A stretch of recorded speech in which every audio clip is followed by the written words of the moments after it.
Hondo Bilahak, Tundo Baftikok Wiñe Video. La Organización Mundial de la OMS ha clasificado la situación del COVID-19 como pandemia, cuando se multiplicó por 13 el número de casos fuera de China y triplicarse el número de países afectados. Una epidemia es cuando una enfermedad se propaga activamente debido a que el brote se descontrola en un área geográfica concreta. 2020 y 2021 han sido históricos en la lucha por la conservación de la humanidad. Hoy un virus puede viajar más rápido que nunca, pero también estamos más preparados que nunca. Se cree que la viruela se originó en la India o en Egipto hace 3000 años, llegando a México hasta el siglo XVI, pero la vacuna se empezó a desarrollar hasta 1796 y hasta el 8 de mayo de 1980 se declaró formalmente erradicada la viruela en la 33ª Asamblea Mundial de la Salud, siendo la primera enfermedad viral en ser erradicada en el mundo. La pandemia gripe española de 1918, su vacuna se desarrolló hasta la década de 1940. La ciencia está cada vez más avanzada. La vacuna experimental contra el SARS en 2003 estuvo lista en 20 meses, la del ébola en 2014 en 7 meses, la del Zika en 2016 6 meses y la del COVID-19 en 65 días. Después de la primera aplicación de cualquier vacuna experimental, puede llevar meses, incluso años, para iniciar la vacunación a toda la población. El 16 de marzo del 2020, la primera vacuna experimental contra el COVID-19 se probó. Jennifer Haller fue la voluntaria a la que se le aplicó, rompiendo cualquier récord. Solo la del ébola y la del COVID-19 llegaron a la etapa final. Las otras no, porque se acabaron los brotes y les quitaron el presupuesto a los científicos, sin llegar a las pruebas clínicas, y así muchas vacunas han quedado sin terminar. Dicen expertos que de haberse terminado sería aún más veloz y contundente una vacuna. Por ejemplo, se empezaron a trabajar en vacunas del SARS en el 2003 y del MERS en el 2012. Para cuando apareció el SARS-CoV-2, al conocer su biología del MERS, que era muy parecida a la del COVID, se adaptó la vacuna del MERS a la del coronavirus 2019. Para los científicos fue un gran atajo para no empezar desde cero. Parece que el ser humano dispone de los recursos para cosas banales, hasta que estamos en una situación de vida o muerte. Y aunque estamos más capacitados que nunca, esto demuestra que podríamos estar aún más preparados. Estas son las epidemias en México a lo largo de la historia. ¡Comenzamos!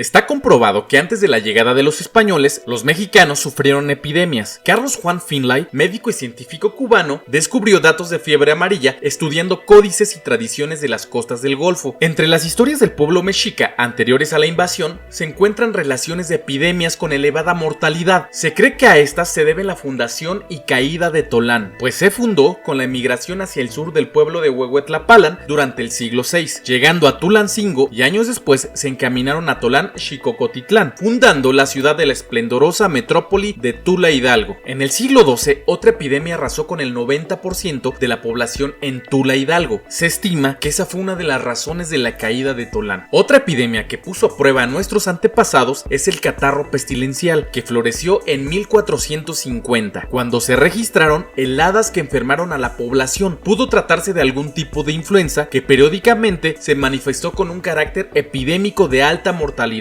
Murió mucha gente, principalmente adultos mayores. Esto se atribuye también a la escasez de alimentos esenciales, pues estuvieron limitados por 5 años. Los gobernantes de la época tomaron medidas para combatir el hambre y sus consecuencias en las cabeceras de la Triple Alianza: Moctezuma Ilhuicamina en Tenochtitlan, Netzahualcóyotl en Texcoco y Totoquihuatzin en Tlacopan, es decir, Tacuba. Dejaron de levantar tributos durante los años que duró la calamidad. Además, abrieron sus trojes y graneros donde guardaban el tributo que habían recaudado en los años anteriores y repartieron maíz y frijol entre las personas de su reino. Otra epidemia en estos lugares, posiblemente de difteria, se vivió en 1456 entre los mexicas, en lo que hoy es la Ciudad de México. En 1496 sufrieron de tifo y enfermedades respiratorias Xochtlán, Tehuantepec y Amaxtlán. Estos lugares se encuentran en Oaxaca, México. A la llegada de los españoles, momento de la fusión de razas de dos continentes, se desencadenan por todo el territorio mexicano un conjunto de enfermedades. enfermedades, pestilencias como entonces se les decía, que por ser enfermedades desconocidas en América, atacaron a individuos no inmunizados y que fueron clave para la caída de México Tenochtitlan. Año de 1520. Aún no había caído Tenochtitlan cuando se produce la mortal epidemia de viruela. Mucho tiempo se pensó que fue transmitida por un esclavo africano que vino con Pánfilo de Narváez, pero la investigadora Sandra Guevara, licenciada en Antropología Física, doctora en Historia de la Ciencia y maestra en Antropología Médica, nos dice que en dicho barco venían por lo menos 15 nativos caribes que mantuvieron viva la enfermedad o fallecieron a causa de ella. Los españoles señalaron al africano a más no poder en sus crónicas y otros documentos, porque los provenientes de África no aceptaban la religión,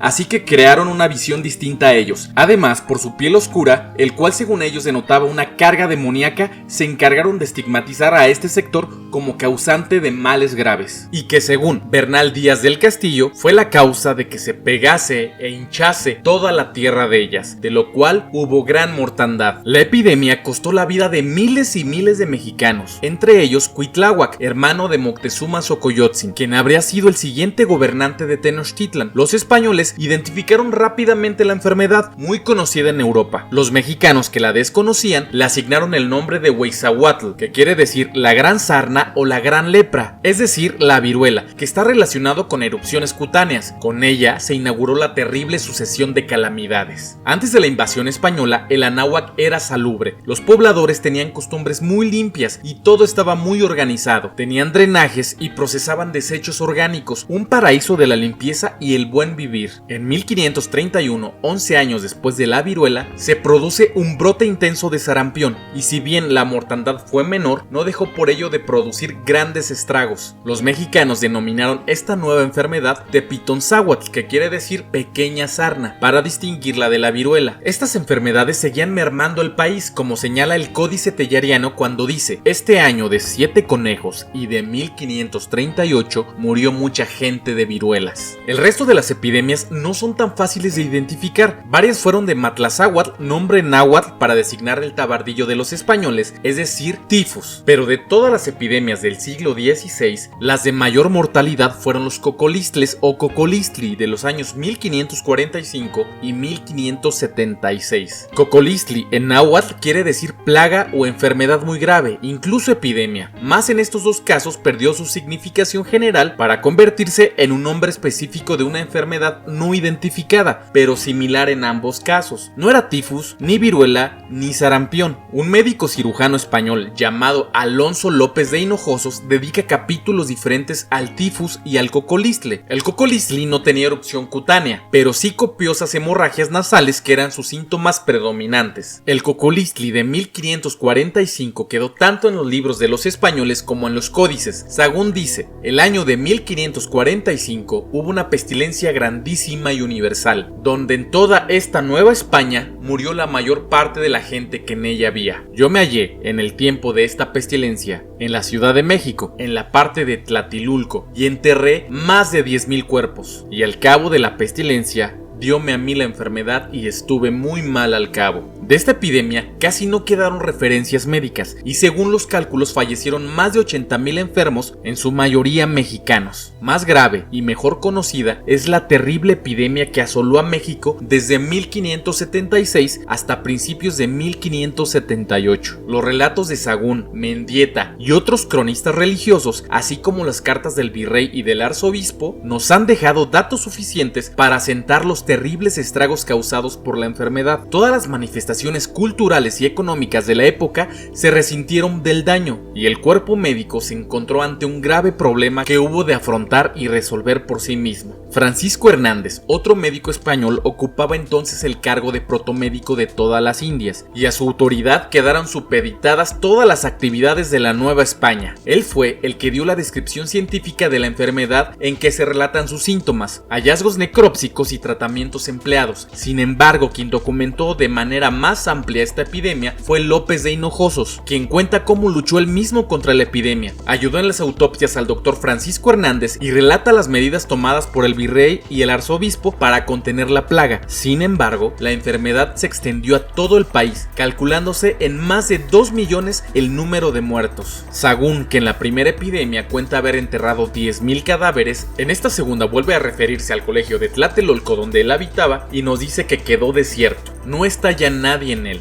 Muertos o enfermos, todos son salidos. De las relaciones geográficas que se escriben algunos años después, casi todas se refieren a la pestilencia y recuerdan cómo los pueblos quedaron desolados, con los campos, las minas y las industrias abandonadas. El virrey hubo de condonar impuestos y alcábalas que eran incobrables. Todos los documentos de la época hacen referencias a la tragedia. Tal vez la población se vio afectada por varias enfermedades simultáneas, pues los síntomas de los relatos corresponden a cuadros clínicos diversos. Se ha pensado en gripe hemorrágica, fiebre amarilla, espiroquetosis, infecciones virales e incluso paludismo, sin descartar la segura participación del tifus y tifoidea. Aunque estudios recientes con ADN antiguo creen haber identificado en la salmonela el patógeno del cocolistli. La población de México fue la más afectada, los que venían de África en menor escala, y los españoles fueron los menos afectados. Esto al parecer no se debe a problemas de susceptibilidad racial diferente, sino a las condiciones deficientes de vida de los más desprotegidos. Todavía hubo más epidemias en el siglo XVI. Los brotes de Matlazáhuatl siguieron continuos, con uno más intenso en 1588 y otro, el último del siglo, durante los años 1595 y 1596. Este último, sin alcanzar la gravedad de los cocolistlis, produjo grandes estragos. Un paréntesis que quiero hacer es que en Mesoamérica no había tantos animales domesticados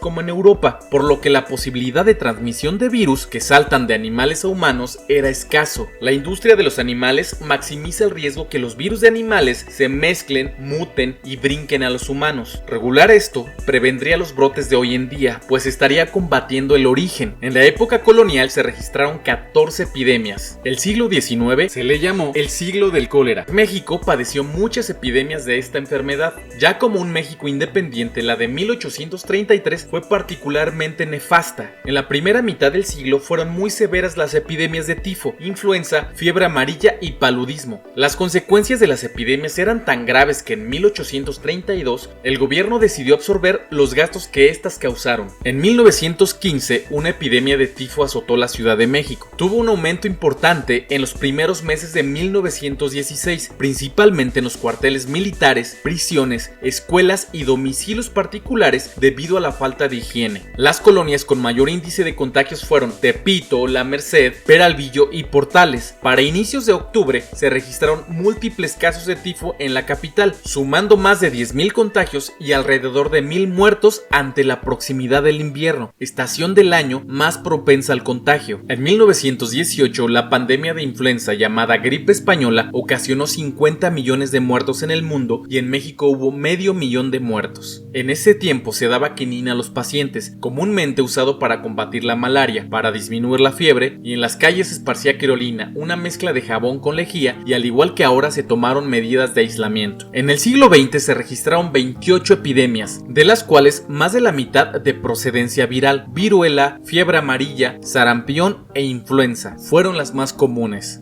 Y finalmente, SARS-CoV-2. Este es el nombre oficial y COVID-19 es el nombre de la enfermedad, que significa enfermedad por coronavirus 2019. Se llama coronavirus porque tiene púas que le da la forma de corona, y aunque no es el único coronavirus, es el más peligroso. Su transmisión entre humanos es increíblemente poderoso, probablemente debido a su largo periodo de incubación. La medida de salud más eficaz para controlar el ataque de epidemias ha sido la vacunación. Es un logro de la ciencia que es y seguirá siendo nuestra principal arma contra cualquier virus. La vacuna contra COVID-19 es para evitar la muerte y la enfermedad grave, pasando a la historia porque jamás habían fabricado miles de millones de dosis tan rápido para enfrentarla de primera instancia. Pero aunque ya exista una vacuna, no se puede bajar la guardia. Nuestro mayor aliado cuando aún no teníamos la vacuna fue el distanciamiento social o la famosa cuarentena. Con una cuarentena bien llevada, se desacelera la propagación y se logra aplanar la curva. Sin embargo, el virus en el mundo se prolongará por más tiempo, pero la tasa de mortandad será mucho menor. Se ha especulado que hay que estar expuesto al virus para crear anticuerpos. Sin duda podríamos crear anticuerpos y recuperar la normalidad antes, solo que el precio sería la muerte de mucha gente, muchas veces más de las que ya han fallecido, y creo que nadie estaría dispuesto a exponer a sus seres queridos de esa manera y dejar que el virus decida totalmente quién muere y quién no. Por eso la insistencia de quedarse en casa y salir solo si es verdaderamente necesario. Y así el COVID-19 llegó para cambiar nuestras vidas de una manera que jamás imaginamos. Tuvimos oportunidad para estar a la altura. Una pandemia mundial no es un juego. Es necesario comprender la enorme importancia que tuvieron estas catástrofes. Nunca se debe tomar a la ligera un evento de esta magnitud. Hoy tenemos a nuestro favor avances científicos y tecnológicos que han hecho más pasadera esta pandemia, pero también es responsabilidad de todos combatirla. Tenemos una oportunidad de unificarnos como seres humanos. Este virus no hace distinción de raza, nacionalidad o estratos sociales. No se puede bajar la guardia. Esto es una forma de protegernos y a la vez es una forma de mostrarle respeto a nuestro semejante. Recuerden que buscando el bienestar de nuestro prójimo, encontramos el nuestro. Si te cuidas, nos cuidamos todos. Les deseo salud, felicidad y plenitud en sus vidas. Cuemuteyu metpuek kivendo chuptillako cuendo ñu